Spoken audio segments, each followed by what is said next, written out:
So our criminal helps out stray kittens. Is that right, Musa? Bunny said sarcastically. So what? Replied Musa. He might help out kittens, but he didn't help out this mouse, he said, pointing to himself. The three of them walked over a bridge to the other side of the stream.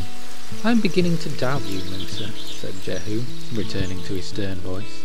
You do realise you'll be in more trouble for lying and wasting our time than you would have been for what happened to Mr. Jawbucks's property.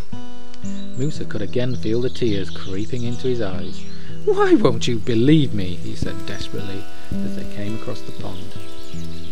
At the pond there were clearly lots of young cats enjoying themselves in the water, splashing about, floating in rubber rings, and diving in from the edge of the riverbank. Musa always thought cats hated water, and could remember all the ones he knew running to shelter at the first sign of rain. These kittens didn't seem to mind getting wet, or getting their kitten friends wet for that matter. But Musa couldn't see any cats. They were all kittens. Mr. Catlin? Called out Sergeant Jehu. Yes, answered a small black and white cat. That's not Catlin, shouted Musa. Be quiet, Musa, demanded Sergeant Jehu, before continuing to the cat.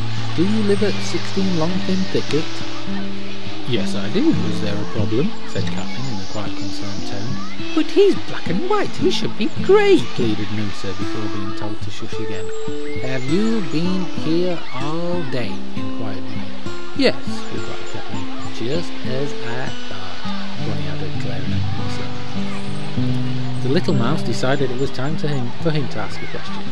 Excuse me, he started. But who, then, are those thugs that have been using your house? Mr. Catlin looked blankly at Musa. Is anyone using it, sir? Sergeant Jehu asked reasonably. No, I sometimes have my nieces and nephews over the summer, but there's no one here at this time of the year. I usually have my neighbours look over the place, but to be honest, I was usually asleep. Has something dreadful happened at my tree house? Mr. Catlin was clearly concerned and wiping his brow with his paw. Nothing at all has happened there, as far as we can tell, reassured Bunny. Liar!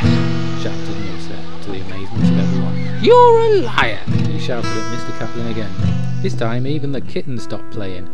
Mr. Catlin looked startled and stunned by the whole ordeal. What's gotten into you, Musa? Said Sergeant Jehu. He ushered Musa away. Why don't you go back to the stream and wait by that tree, and I'll finish chatting to Mr. Catlin, said Sergeant Jehu, whilst gesturing towards a tree that was next to the bridge they had just crossed. I'm not happy about all the stories you've been telling today, Musa. Sometimes it's better to be honest and just admit to the mistakes you've made. It isn't fair to blame other people like Mr. Catlin. I'll come and have a word with you after I've finished with him. Sergeant Jehu seemed very angry with Musa. It did happen, honest, Musa said, even though he knew Sergeant Jehu didn't believe him anymore. No one believed him, he thought, as he shuffled over to stand next to the tree. The only ones who knew it had happened were Grey Cat and the two bears, and he would probably be in more trouble with them than Sergeant Jehu if they found out that he had told on them.